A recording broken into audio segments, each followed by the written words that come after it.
জীবন সংগ্রাম, লেখক মুবিনুল্লাহ। আমি বাদী, আমি বিবাদী, আমি আদি, আমি অনন্ত, আমি বজ্র বিষাদের ঝড়, আমিও শান্ত।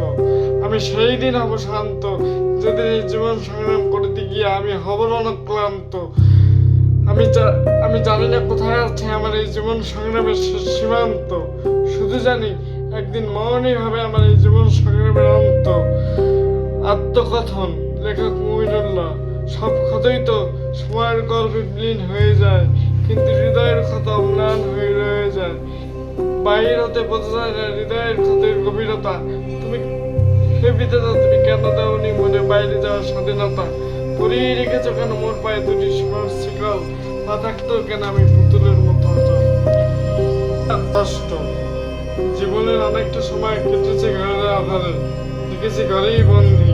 আমি দেখিনি বাইরের জগৎ, আমি জানি না কেমন হয় বাইরের মানুষগুলো। আমি দেখেছি দুনিয়ায় মানুষ হেঁটে যায় পথের প্রান্ত থেকে প্রান্তে।